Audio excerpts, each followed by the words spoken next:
So here's a meta case study. I want to take this information and use it for the sexual abuse crisis.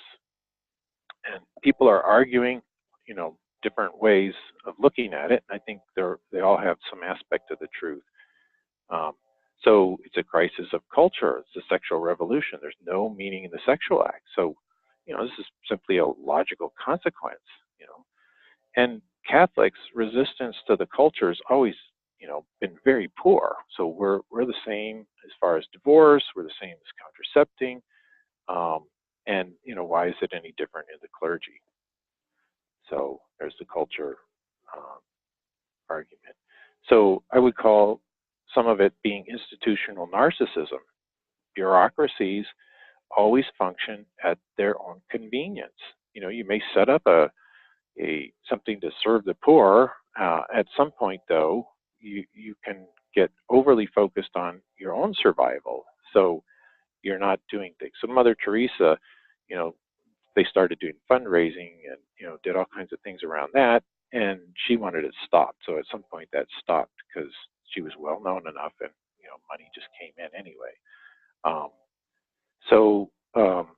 Now institutional narcissism can come in, the benign, and there's a good healthy,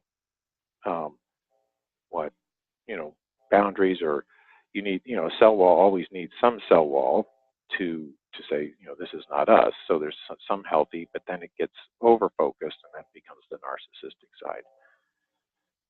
Then there's moral failures and infidelity, and this I'm thinking more of a violation of a moral code.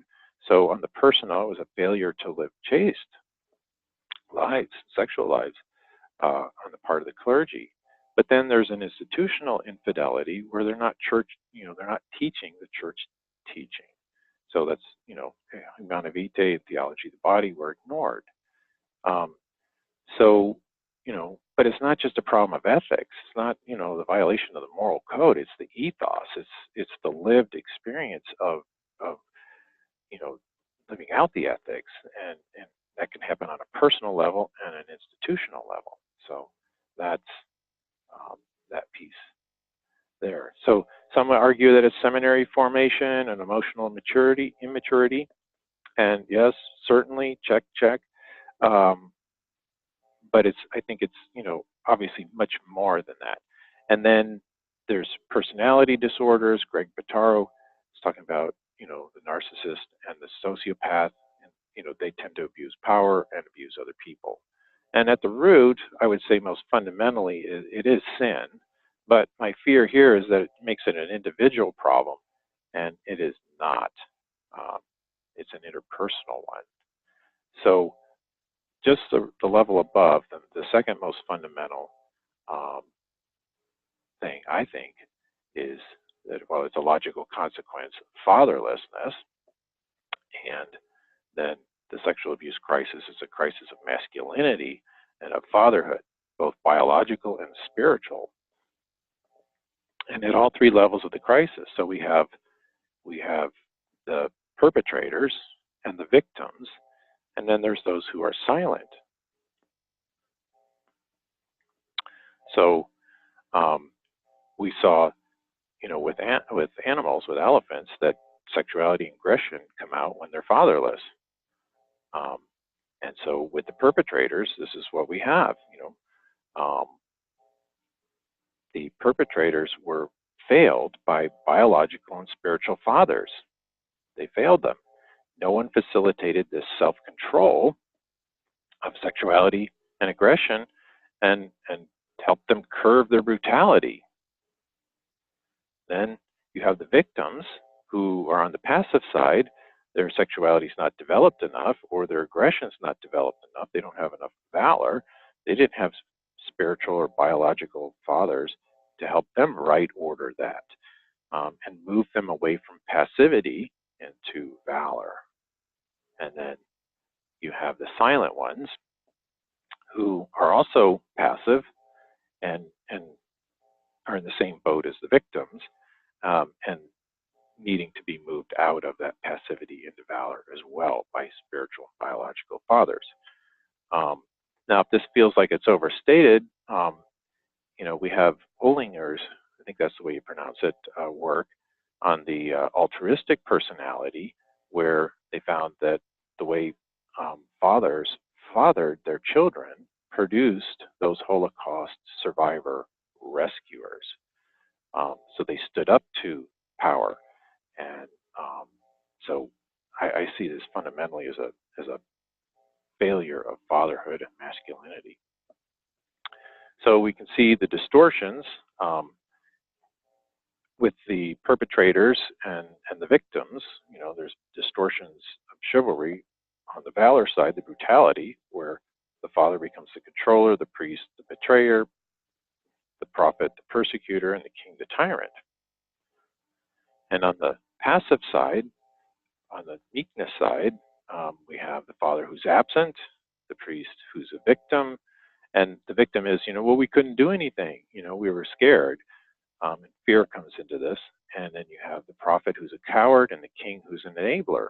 So we've enabled McCarrick. Well, the church system has enabled McCarrick on this passive side. So this fatherlessness is attacking, the church and the family and society. It's getting it to take it down. So my solution is this Catholic vision of masculinity. So we're kind of into the review and looking at this crisis. So spiritual fatherhood is the foundation, and the pillars are chivalry, sacrifice, valor, and meekness, and that's worked out in priest, prophet, and king. And when we don't have that, the family and society and church all fall. So I think this is the key, in my mind, to this crisis. So we know that spiritual fatherhood works, and it works in the animal kingdom. And we know that spiritual fatherhood, if it's lived out in chivalry, addresses the two tasks. So we have the sexuality and aggression addressed on the brutal side by meekness, having the power and not using it. And it works with the passive side, moving them toward valor. Then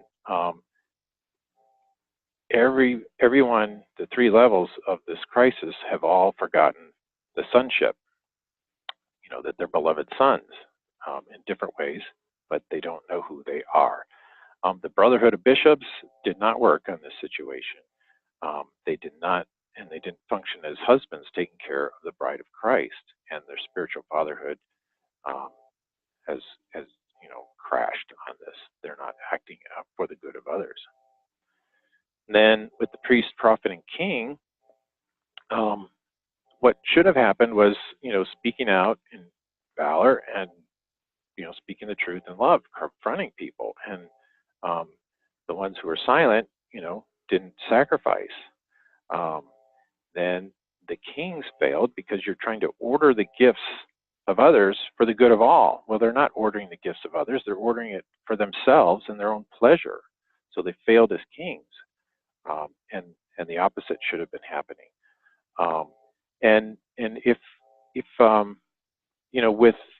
with homosexual or same-sex attraction, most often it's for men, they don't fit in.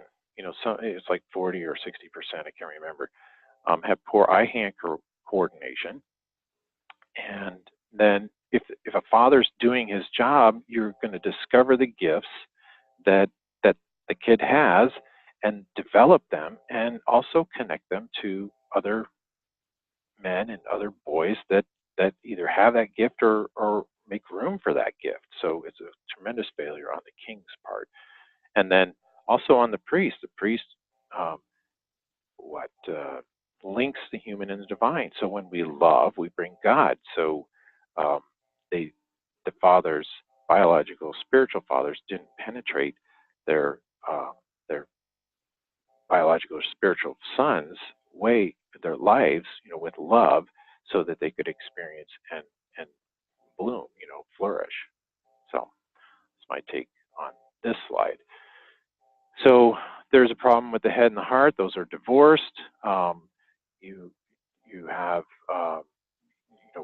emotions. To become narcissistic, you have to divorce this. You have to move away from your emotions. Your then empathy is offline, so you can use people. So anyway, that's just a little bit here on the head, heart, and hands. And then it's a failure of worship. They didn't, they're not. There's no transcendent God that's ordering their behavior and actually helping them feel loved. And then the work in the Garden of Eden was to guard and to keep it. So they're failing at guarding. Then being and doing are split. They're not receiving the love to give it. They're not connecting to have courage, and that can be victims, that can be the silent ones, and the perpetrators. And they're not in a community where they're being challenged. So communio is destroyed internally and externally, and missio is destroyed as well. That's what we're going to see. That's what we've seen when these crises come up, and then we'll see this more here. So then we have the problem of fear. They have problems giving love, and so fear turns them back in on themselves. They become selfish and oriented toward pleasure. That's the perpetrators. Fear gives the silent ones a problem in loving and reaching out or being prophetic. So it turns people back in on themselves. Then they also didn't learn to be loved and then challenged. So that perfect love drives out fear. So this might be a little simplistic, but I think there's some weight to it that everyone on this on each level, the perpetrator, the victim, and the ones who are silent, need to have their identity affirmed as a beloved son. They're delighted in, that they're connected with, that it's not about their behavior, it's about their being, their personhood. That's what's lovable.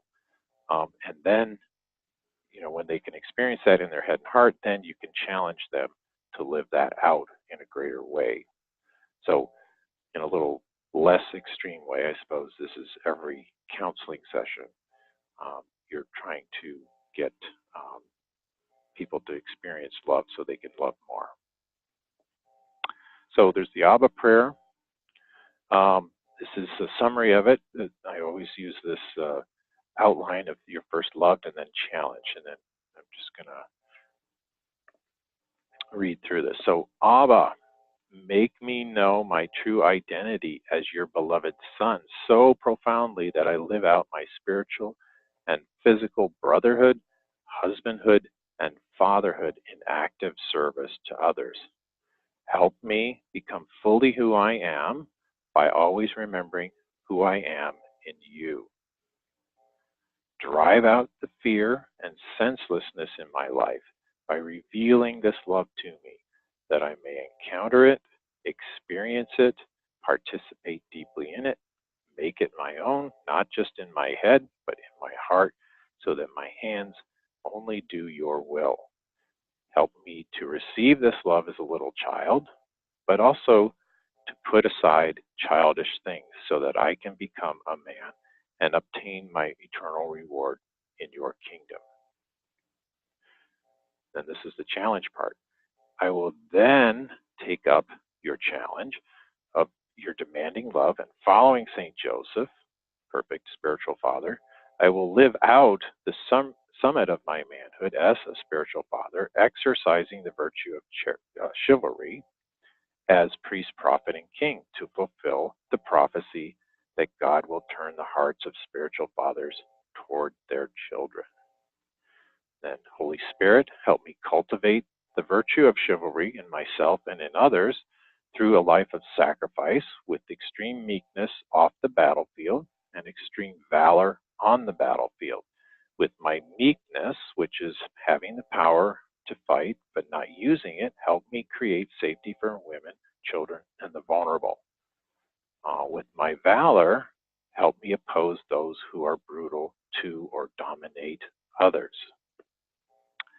Jesus, Teach me to rid myself of the extremes of domination and brutality and passivity, and to leave my mother and father so that I can lay down my life for my physical and spiritual bride. We're getting close to the end here. Because of my baptism, I am the priest who sanctifies my physical and spiritual families by linking the human and the divine, the prophet who teaches the faith by speaking the truth in love, and the king who governs through service by ordering the gifts of others for the good of all. For this reason, I kneel before you, the Almighty Father, my Lord, my everlasting King, and my Abba, from whom every man is named Father. Accelerate my being rooted and grounded in your name, knowing the very fullness of your love, so that I remain connected with you and my brothers to be courageous, to provide for and protect my physical and spiritual families. I pledge with all my being, my head, my heart, and my hands to serve you and you alone, and to radiate your merciful and challenging fatherhood to everyone in my life. So that's the summary, and then of the whole Catholic Vision of Masculinity. And then I've got the Abba Challenge.